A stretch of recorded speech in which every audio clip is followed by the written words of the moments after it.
here. So that's why you're not going to see graphics card pricing shoot up because of this. Well, that was before NVIDIA decided to allegedly give the double deuces to their own board partners.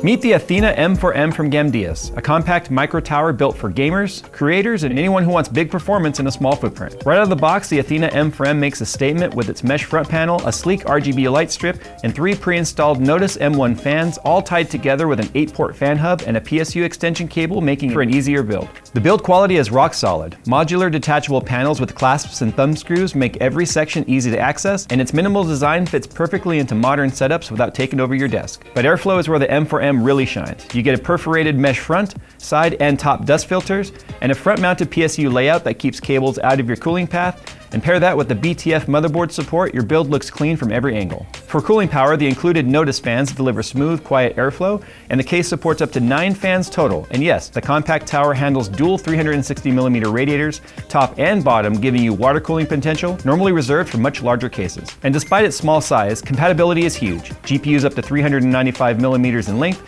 M-ATX motherboards, and PSUs up to 150mm, the Athena M4M gives you the flexibility of a full tower and a footprint that fits anywhere. The Athena M4M, small case, massive potential. Okay, well, did that video last week or whatever it was, week before, maybe, I don't remember, talking about the fact that in all of my research, and I had even talked to a couple of board partner friends that I have in the industry about whether or not GPUs would be affected by the current DRAM pricing. And the general consensus at the time was that VRAM it's a different process, it's a different fab, it's not the same that's being used in DDR5 production. But don't forget, they are coming from the same manufacturers. They are coming from SK Hynix and Samsung mostly for when it comes to GPUs. I don't believe Micron makes GPU VRAM. I could be wrong, but SK Hynix and Samsung are like the 2 main manufacturers when it comes to GPUs. Now, I guess it sort of makes sense. If you don't know what I'm referring to NVIDIA's latest rumor. Now, this is a rumor. It hasn't been officially announced, but I did reach out for some comment on whether or not the same colleagues I know in the industry of, hey, when we talked about this a couple weeks ago versus today, has there been any official kind of communication that you could even tell me, quote unquote, off record, chirps right now? Now, it's right after the holidays. It's going to take some time for people to kind of get back into the swing of things, but I think this is one of those subjects that probably aren't going to touch with a 10-foot pole whether or not the condition of anonymity is sustained. So I can understand when it comes to NVIDIA being involved, why people might just suddenly be like, I don't know what you're talking about. I didn't get an email. I can't answer. I don't know. So anyway, NVIDIA, when it sells to its board partners, don't forget, Asus, MSI, Gigabyte, Aorus, PNY, all of them are customers of NVIDIA. But they carry the NVIDIA name because they are the ones creating their own boards using NVIDIA proprietary technology, which at this point would be their die structure, right? Their whole die mechanism, if you will. Now, typically, what NVIDIA would do is they would sell these packaged sets of the die, which comes on the full substrate. It's that big metal piece. When you look at your die, it's got like a metal frame. That thing gets soldered on as one big unit onto the PCB. And then all the RAM modules also come as a package. The amount of RAM, the size of the RAM.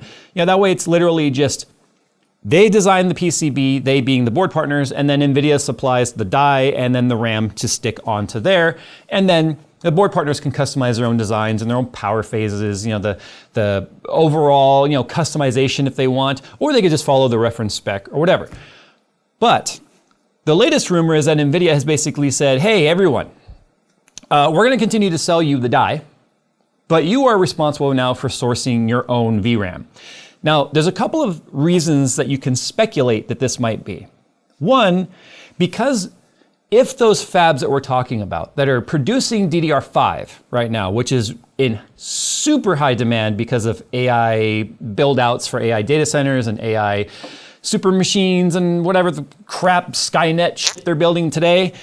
So if those fabs are seeing a huge demand in DRAM, and if you go to Micro Center or you go to Best Buy or you look on Amazon, graphics cards are available plentifully. They are everywhere. They are not in scarcity anymore like they used to be earlier this year.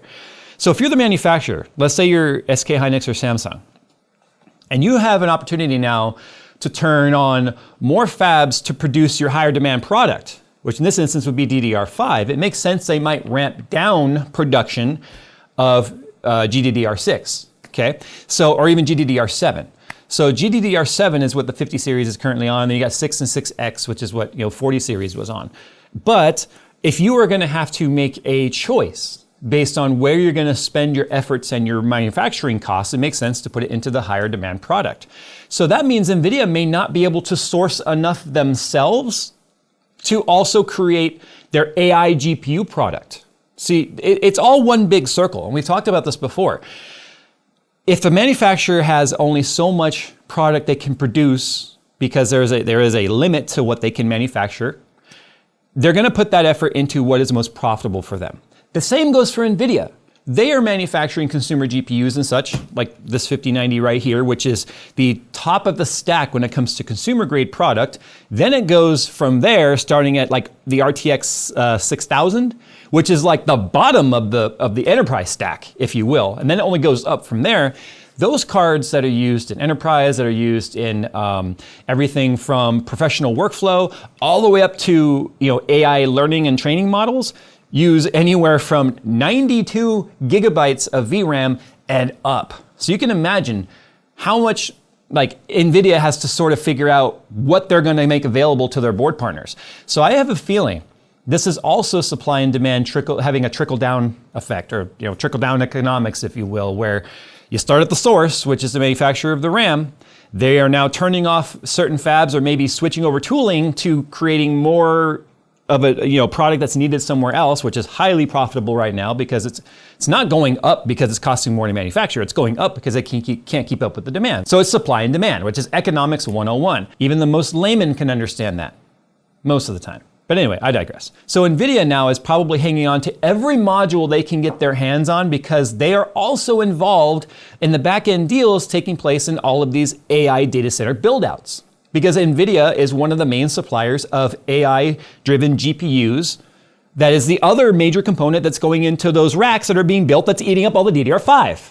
Right, so you got DDR5 going in there, and now you've got the NVIDIA GPUs, which are the AI, I forget what they're called, is it P100s? What are they called, Phil? Whatever their latest naming is on their AI GPUs into those same data centers and racks, which is leaving the consumer out. And in this instance, also their own board partners. Because these board partners, like, the major ones, the Asus, MSI, Gigabyte, Aorus, PNY, there's more, I can't name all of them, Galax, right? They are small fry versus what NVIDIA is selling directly through their own channels direct to these AI data centers.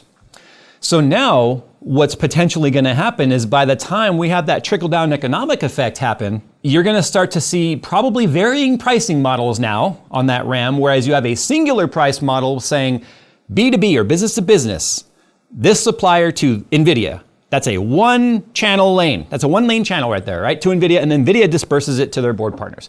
And unless NVIDIA had a varying pricing model to all of their board partners, now it's fair game for the GDDR manufacturers to price it however they want to the board partners. So you're probably gonna see brands that sell a lot. Like Asus sells more graphics cards than anyone else on the market. They're probably gonna get a slightly better price than, say, someone like PNY, who has been around for decades, but does not deal in nearly the volume, because volume discounts are a very real thing. Although I bet you the volume discount right now is still higher than like direct to board partner than what NVIDIA was getting it for. So what you're potentially gonna see now is graphics cards might start to artificially go up in price simply because of the fact that there is a diversion of manufacturing to a different industry that will probably eventually hit this one. It's funny how much things can change in a couple of weeks. So right now, unfortunately, there are plenty of graphics cards on shelves. I mean, I'll tell you right now, if you've ever looked at if you've ever seen the back room of a micro center, they are floor to ceiling of graphics cards. It is so opposite of what we saw at the beginning of this year, where they'd get like 10 in, but there were 80 people in line every morning trying to get a card. Now you've got hundreds and hundreds of cards at each of these locations, because they're not selling as fast as they have them supplied up. So you're gonna start to see this normalization happening in the market now, where obviously e-tailers and retailers aren't gonna order as much, because if they're just sitting on shelves, they have to pay, they have to pay money on that inventory that's sitting on shelves. It's just costing them money every single month if it doesn't sell. So you're gonna start to see this kind of a normalization happen here. So it's gonna be one of those things where I hate to sort of forecast in this instance, but we could see the prices jump back up on graphics cards, which sucks, because that now just gives you a whole nother reason to say, fuck PC, just go buy a PS5. Now it's, it's starting to look like everyone that held out on just sticking on like AM4 or any DDR4 platform right now is kind of laughing all the way to the bank, because those systems still play games just fine. And yeah, now you definitely have a pay-to-play tax. So it hasn't happened yet. And again, this is all still rumors. And by hasn't happened yet, I mean the pricing of graphics cards right now they're not insane. Let me tell you why. Looking on Marketplace right here, I have seen Astrals, which are about $3,300 on like Facebook Marketplace, brand new, unopened, for like $2,750. So people have bought these now trying to flip them, and by flipping them meaning make money on versus what they paid. But if you're still paying $3,359 at Best Buy for this card right here, or if we look at Micro Center, yeah, $3,359 at Micro Center. Wow, it's actually cheaper at Best Buy. Weird. Anyway, they do price match. So I digress. You're definitely not gonna sell it for more than that when there are dozens available at Phoenix. You know what I mean? It's like, the idea is, if they're available on shelves, you can't flip it. Right? So right now things are not affected yet, but if this rumor ends up being true, where board partners are going to have to start sourcing their own RAM, how much pricing goes up on GPUs is going to depend exactly on what the price difference is between the bundled RAM from NVIDIA versus direct from the manufacturer. I don't know what that breakout pricing looks like. I don't think it's a huge chunk of the cost of the graphics card, depending on the card. Obviously 32 gigabytes of VRAM is gonna cost a lot more than say an 8 gigabyte card, but it's gonna have some sort of an effect, apparently, if these rumors are true. That's the only reason why I could see NVIDIA saying, hey, source your own VRAM moving forward. We're only gonna provide you the die package, not the bundle. Means NVIDIA can't source enough to meet its direct sales demands and still supply the bundle as well. There's another potential theory here. Again, this is all speculation. But the other thing is, if the pricing is going up, rather than NVIDIA passing the cost on to the board partner and looking like the bad guy, I mean, NVIDIA has done plenty of things to look like the bad guy on their own. They don't really have to worry about looking much worse, because there's not a whole lot worse you can look right now when it comes to like corporate greed, and especially the political involvement Jensen has now. Anyway, I digress. They just would rather have the manufacturer of the VRAM look like the bad guy and say, okay, you're on your own now, and then now it's gonna be the wild, wild west in pricing in an industry that has not had this so direct relationship between VRAM manufacturer and board partner. I wish I had something more fun to talk about than this, but yeah, plenty of you after seeing that last video of like, have you seen the latest news of NVIDIA? You might want to revisit that topic. If I get some sort of word back from any of the anonymous sources that are willing to talk to me about this, maybe I'll do a follow-up on whether or not that a word officially comes down the pipeline. So far, it hasn't officially happened yet, or at least no one's leaked any official memos or letters yet. But you can bet your ass if that becomes official, it will be known throughout the world instantly. There's no way that can be kept under wraps. All right, guys, what do you think of this one? It's another reason to sort of just, you know what? F it.